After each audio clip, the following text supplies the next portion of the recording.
I would go into prayer and I'd be like, are you sure? Is it really me? Like, you want me, this primarily Caucasian woman from a tiny town in the Midwest, you want me to be one of like the main voices of helping to re-educate people of what shamanism is? But the deeper I got into it and the more I heeded this relentless directive from source, the more I understood, why not me? Why wouldn't it be me? Shamanism is for all. It holds within it the global truths and the truths of this world, the seen world, and of all the unseen worlds. At the heart of it, that's the most important thing people should know about me, is that I live in devotion.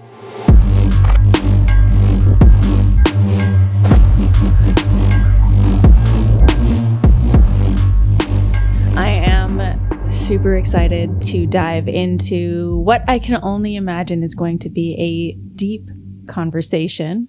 We shall see. We shall see. Typically, I guess it is, but I'm in such a mode of having fun and keeping things so simple. So we'll see what kind of alchemy we conjure today. I mean, we can have fun in the deep end, can we not? We can. Yeah. I mean, my idea of fun in the deep end would be drowning, but and then being rescued. And I would say for the vast majority of the population, that would probably be a different definition, but yes. Well, Alyson, I am so excited and delighted to have you on. I don't know if I ever told you this, but I'm going to tell you this right now. Oh. Yeah. So I was kind of one of your fangirls for a while. I did not know this. New information alert. Sound the alarm. When you were Rockstar Shaman. Yeah. And you had like really just come out on the scene. Like you had just come out. Everyone was talking about you. And I was like, who is this rock star shaman who's everything that I want to be? And it was so interesting because at that time in my life, I wasn't anywhere near even doing the type of work that I do now or dipping my toes into it. But there was a deep connection to that word shaman, to the mystic, to the spiritual realms, to all the different realms, to the medicine space, to all of it. There was like this, and then here's this woman who's being featured in Mary Claire and all these other magazines, and she's a shaman, which was kind of like busting the illusions of what I thought a typical shaman would be, especially that early in my growth. And so I want to go back in time a little bit. And if you're sick of talking about this shit, too bad. Like, I just want people to hear a little bit about it, because I think it's really bold to come out of the shamanic closet the way in which you did. Like, you came out and made a scene on the scene.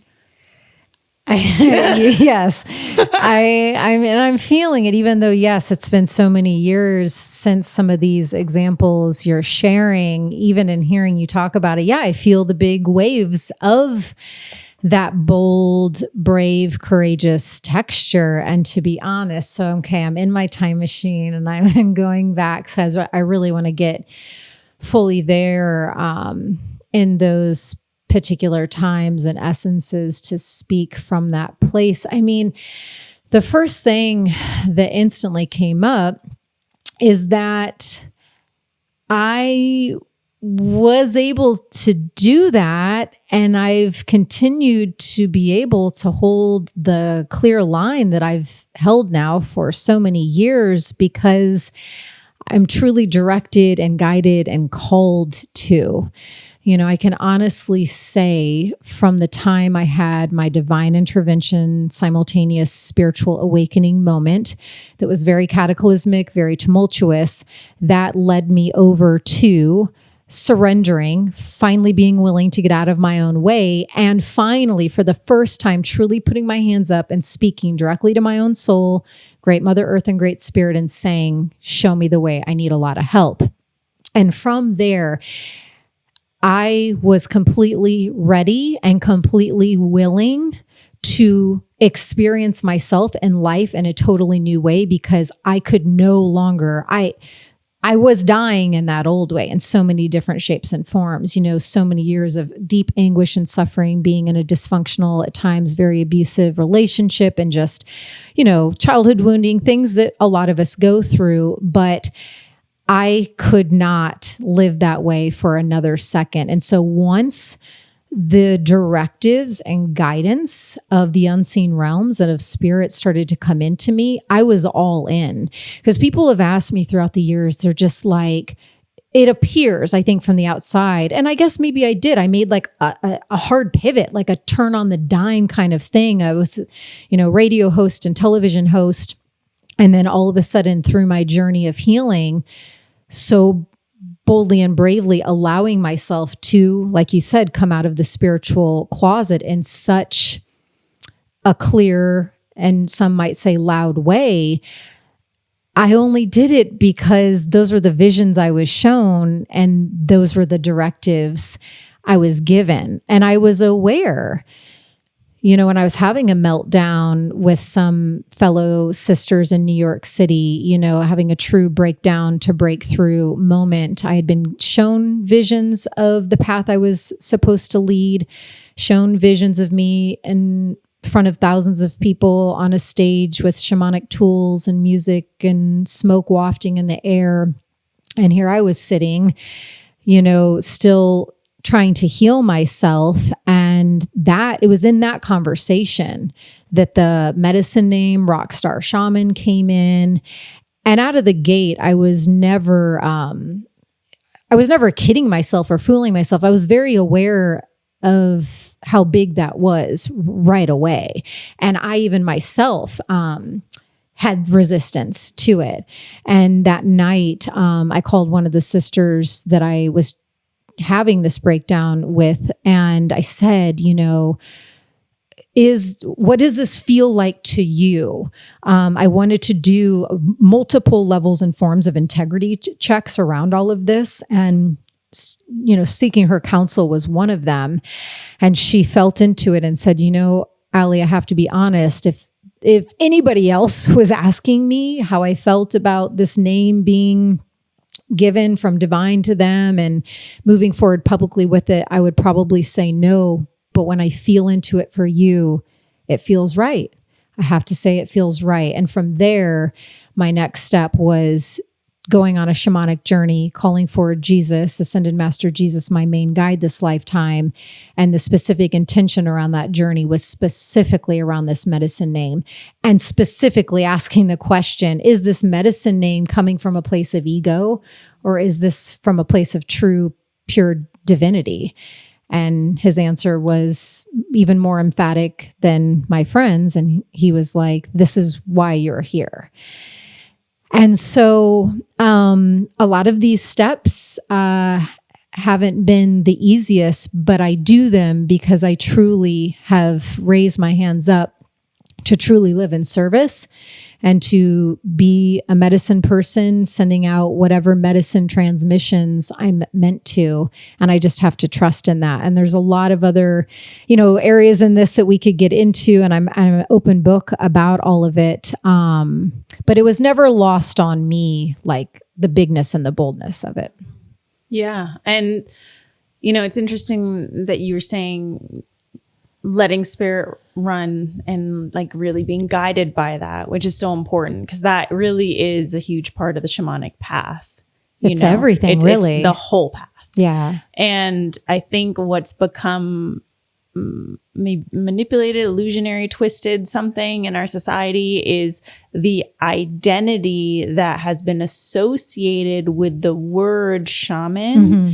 And then you also then bring in all these other complexities of living in this world, with reverence, with respect, with, are you doing it properly? Are you doing it with permission? Mm-hmm. Whose lineage are you following? Like, there's just all these different complexities that go on with it. Yes. And then add in the digital age where anyone can basically just yell at you mm-hmm. from their thumbs, on Instagram, and quote unquote call you out or call you a fraud, whatever it is. So there's just a lot going on. And what I love about witnessing your journey is that you've been steadfast in your journey.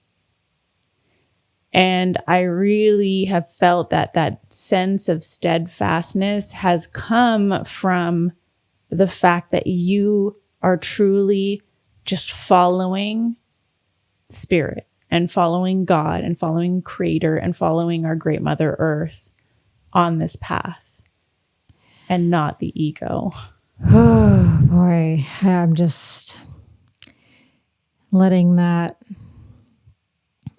myself be present to that and letting that land, because that steadfastness and my ability to hold the line, no matter what waves, punches, attempted daggers, no matter what's attempting to enter the field where I'm walking with Great Mother Earth, my own soul and Great Spirit, and holding that line. Like, if I had to pick one thing that I feel I've gained the most mastery in, it's probably this, and it's come with a lot of practice and a lot of waves that did, come crashing in and take me into various areas of exploration. And Luke will be the first person to tell you, that in his opinion, I probably go a bit overboard in terms of being exhaustive with my integrity checks, in examining and exploring things that come in. I'm at a place now where I'm so clear in who I am, and I've done so many years of exhaustive integrity checks that it's like, now when I hear if someone who's, especially, it's typically 9 times out of 10 or 10 times out of 10 people who have never met me and don't know me, who call me whatever they want to call me. And now when I hear those things, it sounds like if someone were to say to me, like, you have 8 legs, and it's just simple, no, I don't. You know what I mean? Like, now I'm able to be in the dynamics of that, but arriving to this place took many, many, many years and lots of practice of not. I used to be, my point is, I used to really be taken down and down for the count. When some hurtful things would come my way, they would enter my body and would enter my field. And it would feel like, daggers and knives going directly into my gut, and not only going in, but then the knife being twisted. It's like I would really feel on a mind, body, spirit, soul, those attempted attacks. And thankfully now I'm at a place where I'm much less impacted and affected. And the one other little wave that was wanting to come in was, my path functions and works in a lot of different ways, but I have come to understand that one of the functions of my shamanic presence and embodiment and path is to help do exactly what you touched upon. It's like to help bust people out of the boxes and confines and tiny constructs of understanding around what shamanism is and what a shaman is and what a shaman is, quote unquote, supposed to look like and not supposed to look like, and all of these things, because somehow through the course of all these millions, thousands of millions of years, especially with media and especially over here in the US, shamanism, which is like holds within it the truths of across all infinite time and space, like shamanism holds within it the allness, the totality of all that is and all that ever was and all that ever will be. It's like the largest container of infinity possible. Yet when you look at it through the lens that media portrays, and that some people have kind of like even unconsciously been brainwashed to think that it is, it's in like this tiny little cube. It's in this little thing that fits on the tip of your finger. And I know that one of my roles is to help be a part of, along with many other shamans and healers, to put more breath and expansion and help bring shamanism back to its real truths. And the way that I look, where I come from, the way I'm packaged, how I was led onto the shamanic path. Like there's a lot of ways in which how my life works helps to bust people and kind of like jolt them a little bit out of that. Because I've heard from a lot of people, oh, you're the first shaman I've ever met. And I wouldn't have guessed any of that, any of this, any of who you are. And some people embrace it and feel my reverence for this path and this calling and feel the purity of my heart right away and lean into it and celebrate it. And others, it takes them a little while. And for others, they might not ever get it this lifetime or any other lifetimes. And that's okay too. You know, I've grown to a place of just, I know who I am and I accept how this medicine that I embody is supposed to work for anyone. Right. It's like, you don't assume that the sun is sitting there thinking, am I shining enough? Am I doing this right? Do I have enough light emitting from me? Or a tree is thinking, am I standing straight enough? Am I doing this right? Am I fitting the expectation or the earth? And am I too hot for this lady? Right. And she's mad because she got a sunburn. And like, I mean, yeah. Right. And that's just not how our earth works. That's not how our realms work. And so why is it then when someone steps in onto the shamanic path that then they have to conform to some sort of identity that has been falsely constructed due to the human being's need to label things to make it make sense, which is essentially what we do. We struggle with things that are abstract. And so we try to shove a label on it and confine it, like shove it deep into a box to make it fit some sort of parameter. I love your facial. Those who are watching the video, she's like, I shove it deep in a box. Yeah, so that I can understand it. That's what people feel safer. Right, exactly. They feel safe. They feel comfortable. I get this. I understand this. My mind understands this. I'm safe. Yes. Yeah. And that's not really how much of any of shamanism works. Nor is it how our world works. Like just everything in our world, you think about the weather, for example, like a storm can roll out of nowhere and be completely relentless, and no one is trying to confine that into a box. And shamanism is deeply rooted in our earth and in these other realms that we can't make sense, like logical sense of. And so why would we try and fit the role of a shaman into this box of logic? Yeah, my whole body is just breathing, you know, a big expansive breath, and also mixed with that a bit of a sigh of relief to just hear another person speaking to this. You know, I really had to accept my role as an educator in this space. I did not go gently into that directive, because right out of the gate, well, I should let people know after my surrender moment, my only prayer was, show me the way. I clearly don't know what the hell I'm doing. And I knew I needed to heal myself.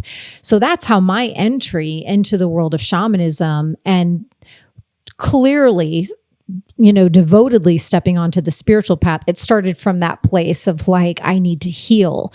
And it was in my devotion and heeding all of these calls. And I was led, the first two healers Spirit guided me to work with happened to be shamans. You know, looking back, it's like, oh, right out of the gate, everything was, the dots were connecting. So I worked for many years relentlessly and saw countless different types of healers and shamans and medicines people and energy workers all over the world. That was my only goal, was to heal. I had no conscious idea while doing that what was simultaneously happening through the shedding of false identities and limiting beliefs and old traumas and pains and all the things that we relentlessly do when we walk this path, that it was then creating more breath and space for the calling I was always encoded with as a shaman to express more and to inform me and to start to speak to me more. So all of these things were happening at once. And once I then got to a place through many years of devoted healing work of understanding oh, this is why I'm really here. Oh, this is how you're showing me I'm supposed to do this. Oh, that makes sense as to why I had 20 plus years in the entertainment industry, in the media world. I'm supposed to speak about this and share about this. But right out of the gate, I was guiding all of these, and this is maybe at the time that you were referencing when you were more of a fan, which feels so weird to even say, but because I didn't know that, and now we're friends. But I mean, I was doing all these huge events, partnering with all these massive brands, global brands, the New York Times, the HBO Film Festival, Marie Claire Magazine, Forbes, like all of these biggest names, and guiding these shamanic journey events. And that was one thing, right? Like, so I'm ceremonialist, I'm facilitator, I'm helping people reconnect and remember. I'm doing it in a way that helps people that may not have this entry point or access point. Now they suddenly do, because I'm doing it on a rooftop in a hotel in Brooklyn, and all of these things. But then after so many years, and it was a long time of me pounding the concrete jungle in New York City. I lived there for about 15 years doing this work exhaustively, and also being bicoastal in LA. Through holding space like that for countless thousands of people, then all of a sudden it was like my next rite of passage started to present.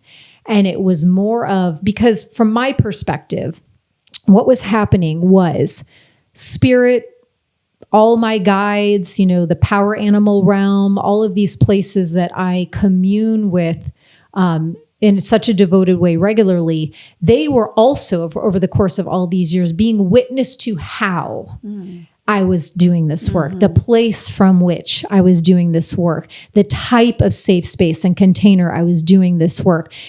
I was trusting in the whispers they were giving me, and the unseen realms were starting to trust me more and more, that I could hold this container from a place of integrity and healthy embodiment. And once that got more into place over a long duration of time, they then started to give me the directive to be more of an educator. And that's where I actually hit up against more resistance, because I could feel the massive responsibility of that. I could also feel the naysayership of that, I could feel what I would need to hold the line for and what I would hit up against. But I live by the calls. So, they would, show me things that I needed to do. And sometimes I would pray it away. I would be like, I would go into prayer and I'd be like, are you sure? Is it really me? Like, you want me, this primarily Caucasian woman from a tiny town in the Midwest, and woman, who, dresses like me, looks like me, whatever. You want me to be one of like the main voices of helping to re-educate people of what shamanism is. But the deeper I got into it and the more I heeded this relentless directive from source, the more I understood why not me? Yeah.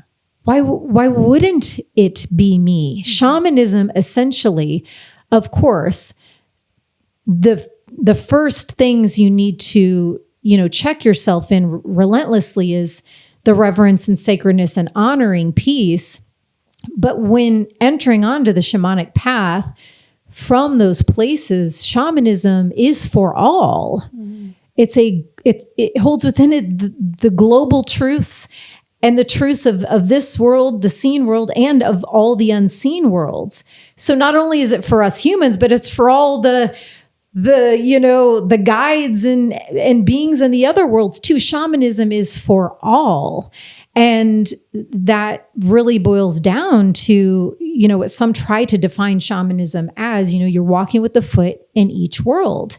You're here. I understand that I have a physical body. I understand. And I'm so excited that I get to work with Great Mother Earth and be with Gaia again in this form. But I am just as present and in connection and communication with the unseen worlds as well. And that's a birthright of every living being. It's interesting because when you were saying that, I started feeling into, well, then if that's the case, then is the shamanic path ultimately the path that we are all meant to live on? Like, is that the human path? Is that it then?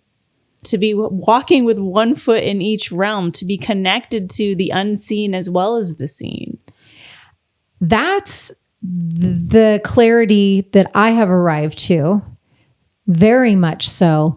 But then, it begs these other questions of, karma and just what is truly meant to serve each person's highest, greatest earthly good this lifetime, right? It's like, earlier on in my path, I might look at someone who's in a ton of suffering, and very disconnected from spirit and from the unseen realms. And I've always been very good about never being invasive with my work. I always get people's permission. I'm just simply here shining and being. And if it entices you, I will greet you at the doorway. But I would view maybe some family members who are in deep suffering and just be like, oh my gosh, if they only knew the liberation and peace that and the relentless miracles that I have been so graced with and have arrived to. But, it's so clear then the next sentence that comes with that, it's like perhaps what they need to experience this lifetime that will ultimately, over across all time and all lives, serve their highest, greatest earthly good, is to be in this disconnection this lifetime. When they needed to feel so cut off and experience whatever levels of suffering this lifetime, so that when they're back up swimming in the ethers, they are able to connect the dots and the teachings and awarenesses. And if they had not been in disconnection, maybe those dots wouldn't be connected, So yes, I absolutely feel we all have the capabilities and abilities to have a connection just as strongly with the unseen realms as the earth plane. But is that meant to serve everybody's greatest good? Yeah. What was coming up when you were sharing that is, and that makes so much sense, because what I've been observing in this space, and what has also had me buckle down on my own sense of reverence to this work and to this path, to walk the path in a really good way, has been observing people who seemingly bypass a bunch of work to don a title, either to fit it into their IG bio, whatever the fuck people do these days, but like to don a label or a title of healer, medicine woman, medicine man, shaman, whatever it is, teacher. But for me, if I hadn't gone through all the traumas that I've gone through, if I hadn't faced those traumas and continue to face those traumas, if I hadn't, and I mean, I still do this, put my work first, like my own personal healing inner work first, then I feel I wouldn't be walking this path in a good way. And as much as I love to support and facilitate and create spaces for people to heal, I can't make that the thing, because then it becomes, I believe it becomes entangled with ego. Whereas if I just focus on walking this path in a good way, being on this path in a good way, by putting my energy into my own healing, into my own listening, into my own knowing and seeing, then it will lead me there. Yes. And in listening to that beautiful share, it was taking me to an awareness, a realization that I arrived to quite some time ago. Because with medicine names, right? And there's various ways that medicine names come in and are given. But with mine, well, let me say for all medicine names, they're called medicine names for a reason. They're not just medicine for the world or for other people. It's also medicine for the person who's bestowed the name. And so it has been such a journey for me with this medicine name, Rockstar Shaman, which, to clarify for anyone new to my work, primarily describes my two main connection points with my shamanic path: Rock, Great Mother Earth; Star, Great Spirit. I live in accordance and heed the calls of that vertical line that runs through my own heart and my own human vessel as well. And so the journey that medicine name alone has taken me on is like, I've had to peer into that so much. I actually tried to make it go away because my Instagram handle used to be @Rockstar Shaman. Right. At one point I was like, I don't want to carry this anymore. Like I'm changing my Instagram handle. I like tried to wipe it off of everything. And in all the journeys and meditations, it was just like, it's not how this works, Alyson. Like you were assigned this name. And so then it turned more to an AKA, and it still lives places. But what I'm getting to is I finally had one of these light bulbs go off because of course, I want to be doing this work from purity and from divinity and not from mind and not from ego. And that's why I was constantly peering into that name, that title. And, even many years into it.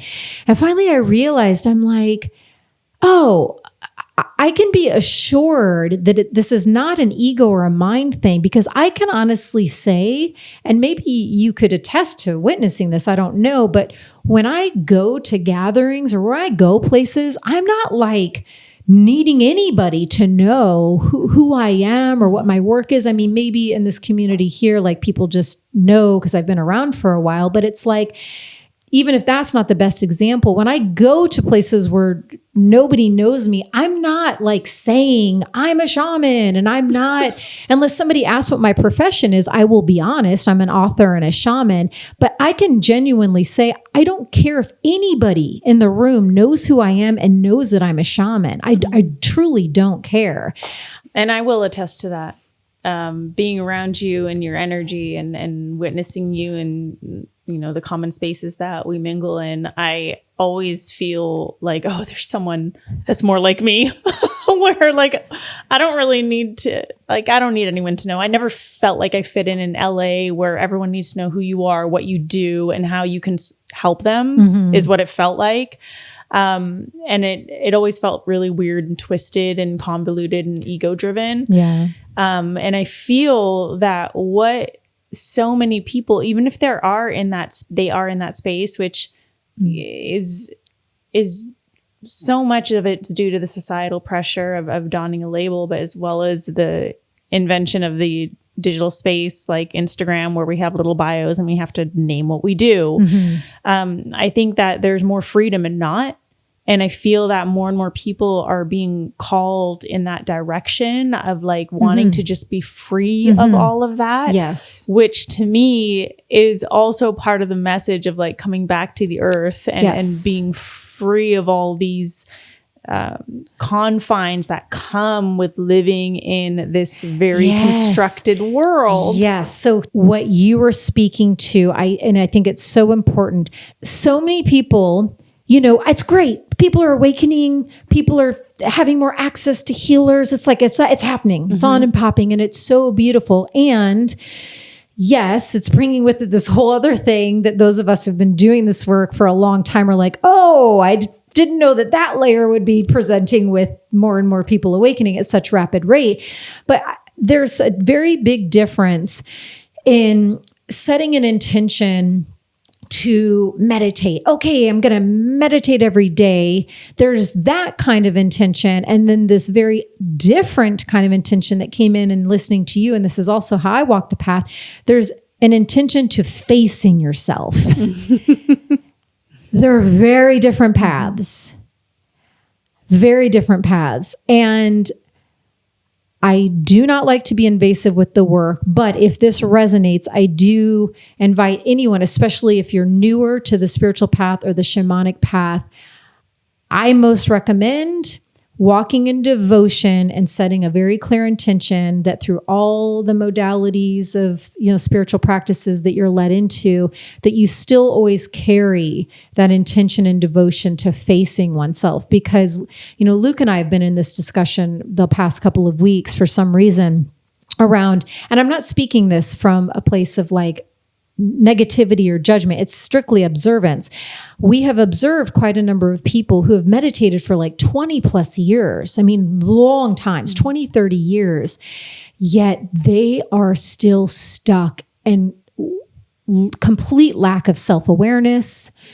They're still functioning from such distorted, dysfunctional, knotted up, kinked up ways that are causing messes, webs of messes. And so we've been speaking to this lately, and I'm just like, it really boils down to just being so simple. Okay, yeah, they tout having meditated for 25 years, but have they ever faced themselves still? In the 25 years of sitting and meditating, have they ever let themselves really face themselves and look at themselves? So that was coming in. So I just wanted to get that off my chest. And then the other thing, it's such a small example, but it speaks to this thing you're talking about of, especially in this day of social media and, modern times, TV, movies, all the things, all the platforms, ever-growing platforms.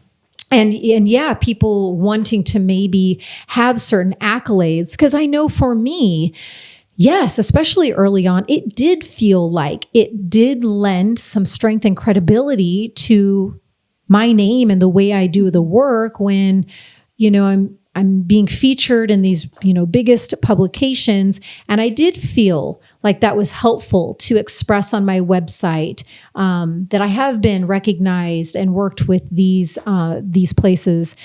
However, I am now getting to a place, and it's a dance and it's a balancing act, because a lot of that stuff is still featured on my website. But for this event that I'm speaking at in New York City in August, I gave the event organizer just free rein. I was like, here's my about page on my website. Just pull what you want for my bio.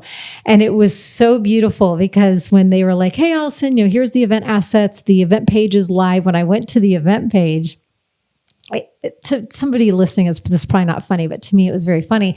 Like they only chose the paragraphs. They listed nothing about guiding, meditations for 15,000 people and named this and that and this in Forbes. There was absolutely none of the media accolades and mentions and none of the descriptions of how big and far reaching my work has been throughout the years. It literally was just two tiny little paragraphs that says, that I live in devotion to living by the directives of Source and preserving ancient wisdom traditions. And that coupled with her warmth and relatability has allowed her to be a leading global voice. And it was just like that. And it's such a silly, small example, but that was such good medicine for me, such good, beautiful medicine, because that old paradigm system, fluttered up a little bit of I better email and have them work in this and that so that it looks as strong as some of the other speakers, right? Because all the other speaker bios are littered with all that stuff. And then I was like, no, that's the old paradigm way. I want to dip more into this new earth way that you were referencing. And I'm like, all that other stuff is embodied in me. I don't feel the need to explain myself to anyone. I don't feel the need to prove myself to anyone. It's all embodied in me. And I actually have now grown to love these two tiny little paragraphs that really, at the heart of it, that's the most important thing people should know about me, is that I live in devotion, right? And so anyways, I haven't shared that. And it's just a very present thing that, again, it might sound like a silly story or example to people listening, but for me, it was a helpful threshold crossing kind of rite of passage in a sense of no, let that old paradigm way go. All these media companies, what is that all about anyways? Right. Because that doesn't really even speak to the depth. Exactly. Right. But it does qualify in this societal paradigm, but it doesn't qualify. It's I've worked with many medicine people, and you can tell the depth of their own personal journeys from the way in which they facilitate and interact with you. Yeah. And that's That's all I need. Yes. That's what I want. Yes. Okay. I don't care about the bios. And I'm so glad you mentioned that, because I had already sliced the shit out of your bio because it's super long. Yeah. And I only pulled the parts that spoke to depth. Great. Just so you know. No, this is great. It's a trend that's continuing. It's wonderful. Who knows where it will lead? Into the new earth. Yeah. So, here we are in this new earth, or the crossing into the new earth and walking the path in a good way. And it feels amazing to be here now and be in this space and be who we're being now, and also have people like you who are really embodied. So not so much doing the whole, let me show you the way. You're simply being the way, which again, to me, is the new paradigm. You know, it's not about the showing. This is about the being. Mm-hmm. And I love that in this space of beingness, you birthed this incredible book that speaks to how we can also be in this way. And I love that it's called Power Animals. We've heard the term spirit animals for so long, totem animals for so long. But I love that you reframe it as power animals. And when you read the descriptions for each animal, it really is that, like, these are messengers that truly come into your space to empower you. Mm-hmm. So before we talk about the book, I know power animals have been in your life for a long time. So I'd love for you to just share like a snippet of your own personal relationship and journey with power animals. Yes, they were along with Jesus. Thank you, Jesus. Thank you, Jesus. Along with Jesus, they were the first spiritual allies who came in to support me when I had my divine intervention.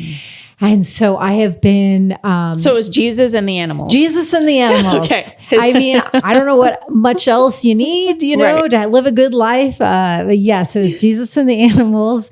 And they came in right out of the gate. So as I referenced, I was guided to 2 different shamans to start my deep healing path. One of the shamans happens to be my aunt. And it was in that soul retrieval shamanic healing session that the animals started to enter in. And I discovered my core power animal, the animal that's with me my entire life at all times, which we all have a core power animal. Mine is the black jaguar. And then 3 supporter animals came in to help me in different ways: the bear, the deer, and the frog. And I'll just give a brief example if anyone is new to working with the power animal realm and how it all works. Every single animal has different wisdom and healing attributes, medicine teachings, medicine transmissions that they want to give to be supportive for us. So the bear came in and was a further teacher in letting me learn the art of surrender. It would come to me in my meditations. The bear would sit with its back against the tree and invite me to sit in its lap. And it would just lean into my ear and whisper, "Let go."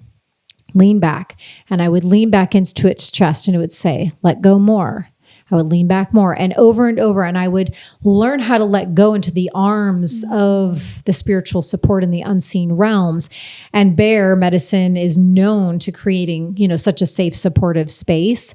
And then the frog came in. I don't know that I could have gotten through all of this without frog, because the main medicine for me that frog gave was not only taking a leap of faith, but frogs only leap forward. And that was the precise thread of medicine I needed, because in that previous relationship that caused my awakening and that brought in the divine intervention, I needed the intervention because I was stuck in a cycle of insanity and abuse for almost 20 years. And no matter how smart or accomplished or capable or successful that I was in life on paper, I somehow lacked the capability to pull myself out of that. And so the medicine to not go back yet again into that same cycle with the frog, like we only go forward, honey. There's no more going backward. And then deer has been a long-term supporter animal. I've worked with deer for more than a decade, and she actually played a huge instrumental role. And Luke and I, my now husband, some of you listening might know him, Luke Story. He has the Lifestylist podcast, which I didn't know how big it was until everywhere we go, it's like, hey, like I'm all these like people coming out of the work. I'm like, honey, like you're like a big deal. So you might probably listen to his show, but deer was a massive part. And he and I getting together in our sacred union and transitioning, because we had been friends for a number of years, and allowing us to get pulled over into this very different river that we're in now, being married and all this stuff. So the deer is the path of the heart and wouldn't let me shut down my heart despite the betrayal and all the pain. Because at times I definitely wanted to just call it a wrap, throw in the towel, shut her down, just be like, I'm good. I'll just be single and celibate the rest of my life, which I was celibate for more than 5 years in my healing journey, side note, but that was just a part of what I needed. So yes, the animals have been with me every single day for many, many years. And the last little bit that I'll share about how this book came to be was, you know how it works. When you're finally aligned with your true soul's calling, like stuff just, it starts to get more flowy and it's more harmonious. And so I was starting to get approached by different publishers and literary agents. I was living in New York City. That's like the hotbed for all of that. And yet through all these years of sitting down with these agents and publishers, I could not get clear on the book. I don't know if you struggle with that at all and getting clear on what your first book should be. Did you?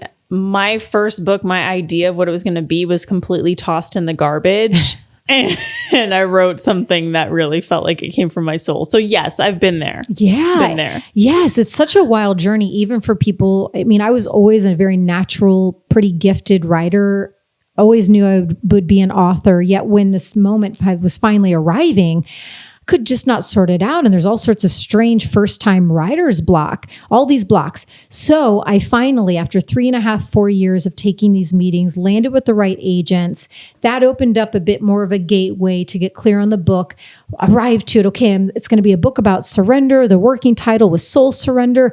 Thank God after 4 years we've done it. So I whisked myself off to Bali to write my surrender book. And the first morning meditation in Bali, the second I closed my eyes, power animals as far around, back wide as my mind's eye could see, hundreds, if not thousands of them already waiting for me. And they were like, guess what? That book on surrender, nice, cute idea. Surrender that, let that go. And they were asking me to co-create this book with them. So I love to explain that because I'm proud of that. I'm honored to say that the foundational set point of this many year long journey to birth this into creation is from an invitation of them, for them trusting me to be a voice for them, me trusting them to show up for me and on all these different ways and platforms that I do live readings in front of a lot of people and to write this book. And so it was a co-creative journey that took a long time. In all, it was probably like 8 and some years to get this out into the world. And I even feel my womb pulsing as I'm talking about it. I'm thankfully, after such a long journey, I can honestly say I'm so happy with it. It was not easy to arrive there. I died many deaths in my book process. I'm guessing that you probably know what I'm saying when I say that. But yeah, here she is, Animal Power, 100 Animals to Energize Your Life and Awaken Your Soul. I love it. And yes, I died many times try writing a book on leadership in 2020. Ooh. Yeah. Oh, that's El Sensitivo. Yeah, it's a very. So I love it. I love power animals. I love the message that you bring in there. And what's interesting is, I don't think I've ever told you this story. Did I tell you the story about the hawk in my life? I'm not sure. Okay. So I've always loved birds. Me and my dad had this connection since I was 12 years old. We were bird watchers. We had binoculars. We'd go to bird sanctuaries. I love birds. I also was never allowed to have dogs. So I had birds. But to rebel, I would get lots of birds. Oh. So at one point, I had 16 budgies who would all breed, and they bred to 36. I had 4 pheasants in an aviary. What? I had fancy pigeons, like the kind that have the big tails. I had 4 zebra finches, and I had 2 cockatiels. How is this even possible? Well, where did they live? It was like, Mom, you don't want me to have a furry animal? Well, I'm going to have a lot of feathered Was it just friends. nonstop bird chatter? Yeah, but a lot of them had their own aviaries that my dad would help me build outside. Okay. So they'd be outside. Wow. But with that being said, I've always had an affinity with birds. They represented a sense of freedom for me. Mm-hmm. So me and birds, best friends. But it wasn't until I moved to LA, and I believe it was the first year I got here, like 2013. We're now in Texas, though. We're now in Texas. Yeah, sorry. Let me correct. We escaped LA. Yeah. But when I moved to the US from Canada, I landed in LA. Got it. And Kevin and I were walking in a neighborhood we had parked in to go somewhere downtown. So we're kind of in the downtown-ish area, but we parked in a neighborhood. So this is a neighborhood filled with apartment buildings. Okay, that's it. There's just these low-rise apartment buildings, like 2-story apartment buildings. Park our car, get out, walk down this sidewalk, and all of a sudden this red-tailed hawk flies and lands on the sidewalk in front of my feet. The sidewalk. First of all, I've never seen a hawk just land on a sidewalk. And it looks at me and I look at it and we're just eyes locked. And my husband's just like, what is going on here? And I was like, hello. That's what I call a soul blaster. Right.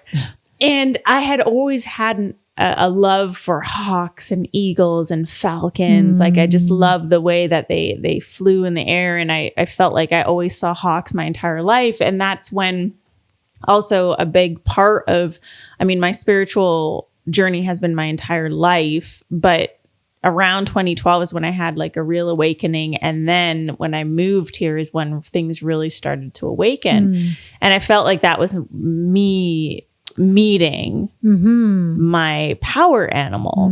But it was such a like, wow, you had to make it so dramatic because I appreciate the drama and you came into my life in that way. But so I feel that the way in which I had learned about totem animals and spirit animals is like, here's what they represent and that's it. Whereas power animals really teaches you how to work with them. Yes. Exactly. So I'd love for you to share just a little bit about that piece.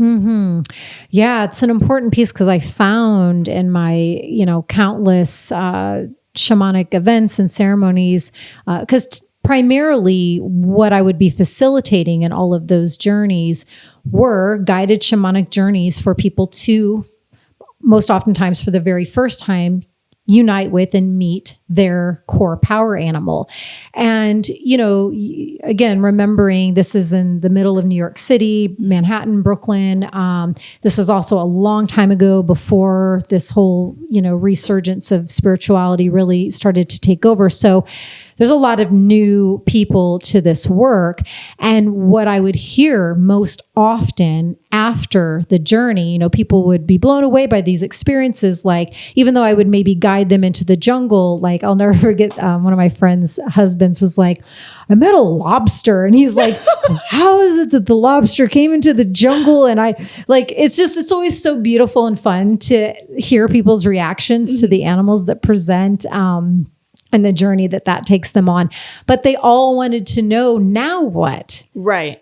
Now, what do I do with this information? Yeah. So lobster came into me in the jungle. Now what? And so, yes, that was a huge foundational premise and intention for the construction of Animal Power book, was that this is just one example, but every single one of the 100 animal entries has a power practice. That's what I call these different rituals, meditations, journeys, practices that you do that take you into much deeper, further amplification and rapport and connection with that animal.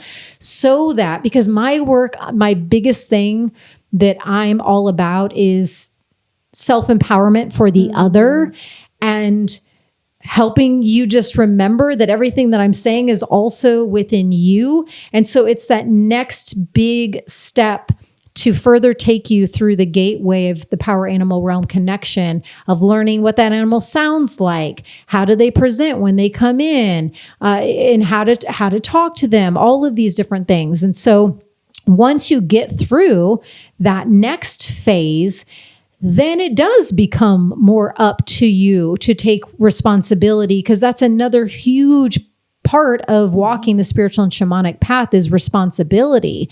It's like, Spirit is not, it's very generous, especially when given the invitation that you're ready for its generosity, but it's like, we got to put in the work. And so it's like, okay, Alyson gave me this power practice. Now it's up to me. I'm really resonating with the chameleon. So I'm going to devote in my morning meditations, I'm going to call the chameleon in and speak to it and ask it questions until I feel that it's run its course. And then I take a break from working with chameleon, and it's so on, it goes. Mm-hmm. But yeah, the learning how to, with honor, reverence, respect, communicate, and receive when the animal wants to give you energetic medicine. Like, yeah, that's a huge part of all of this. Mm-hmm. You got to keep it going, keep it opening up, because the power animals, they're not super invasive, you know, sometimes like with the hawk. And that hawk was a little invasive of my personal space. I've had a bat invasive situation that just blasted me open. So occasionally they will, but for the most part, they're guides that love an invitation. Mm-hmm. Yeah.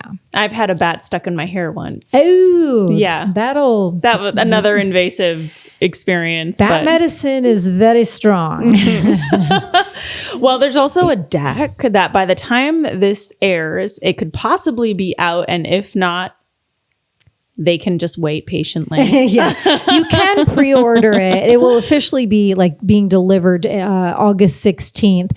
But I'm glad you brought that up, because I was just deciding when I was driving over here. So on my website, alysoncharles.com, Alyson is ALYSON, there's a book dedicated to a page dedicated to the book. It says Animal Power Book as the tab. And right now, the way that page functions is after you order the book, you can just put the receipt number in and you'll get instantly sent this free video guided shamanic journey that I facilitate with my drum. So you can begin this deeper communing. We set the intention and call your current power animal in, talk to it, do all the things. But right now, the way that page is set up, it looks like it's just for the book. But I do want to start to let people know that if you pre-order the deck, same thing, just go in, and because I want people that maybe just resonate with the deck only to still have access to that journey. So even though it says like, this is only for book, you can still put in your card deck order number and get that journey sent to you. On the way over here, I was like, deck people need this too. Yes, definitely. And I highly recommend getting that, the guided journey, because it's worth it. And especially if you've never experienced something like that, then this is the perfect way to experience in the comfort of your homes with Alyson in your headphones and a drum. But definitely get your copy of Power Animals. And I'm going to share that link and all your links in the show notes.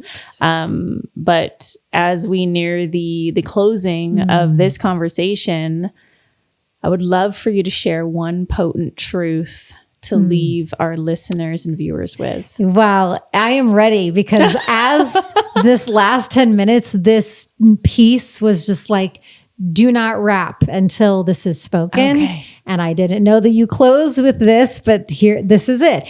So as an educator, and I'm just like, as an educator, because it can be, I'm so grateful. And thank you, Great Spirit. Thank you, Great Mother Earth, for trusting me. I never want to feel, any sort of negative way about it. It's a heavy weight to carry. But I'm also so grateful. So as an educator, along with us swimming in these shamanic waters, an important piece to let people know is that, yes, while my shamanic path primarily works from direct connection line into Great Mother Earth and Great Spirit, and a lot of my fellow shaman friends and colleagues, that's also the primary way in which their path functions. But there are also a lot of additional shamans out there, many of which I'm also friends and colleagues with, where they have been called into very specific lineages, very specific cultural, shamanic cultural based paths that adhere to specific cultural ways and earth-based lineages and traditions. And so what I'm trying to get at is that that's where, and it boils down to something very simple, but it's very important that you're mindful if you're being called, even just to sit in ceremonial space with, maybe you're not feeling the call to become embodied as a shaman and have that be your life's path and work. Perhaps your call into shamanism is, I can tell there's something here for me. I can tell there's healing. I'm being led and guided to this location and to sit with this elder who teaches from a specific lineage. That's where you have to be extra conscious, awake, and aware in terms of what can and can't be shared from that ritual space, from that ceremonial space. Tell me if you've experienced the same. For me, in my journey and being led to sitting with different elders and lineages around the planet, I've always been welcomed with open arms. They're very excited to be able. A lot of them are called at this time.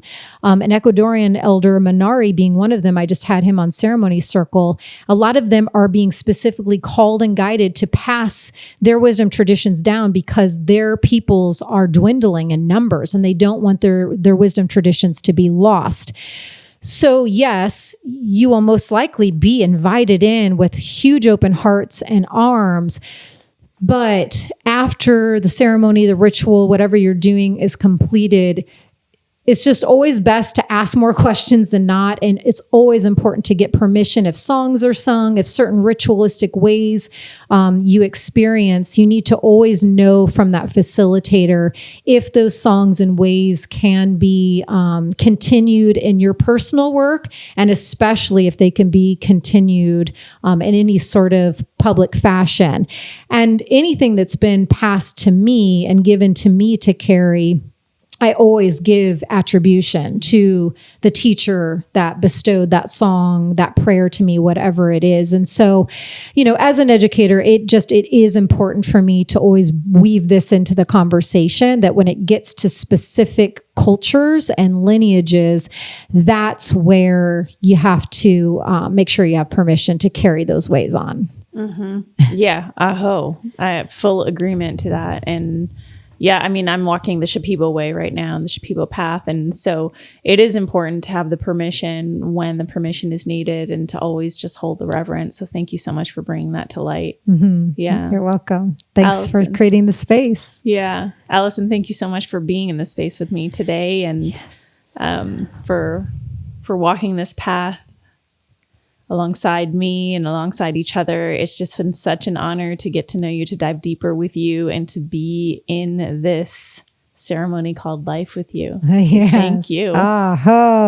Thank you. And thank you to everyone who sat with us and weaved and co-created this beautiful, fun and deep web. We did it. We did it. Fun and deep. We sure did. And cut now. And yes, we're going to cut. But before we do, be sure to, if you're not already, just get in Alyson's world. The links are in the show notes. She is, I am Alyson Charles, I believe, on Instagram. So be sure to get in there, get her book, get her deck, get her guided meditation. Get it all. And that's where we will cut. Thank you. If you loved this episode, check out the other episodes linked here. If you have any questions or comments to share about this episode, please drop them in the comments below. Be sure to hit subscribe and tune in next week for a brand new episode of Potent Truth. Aho, family.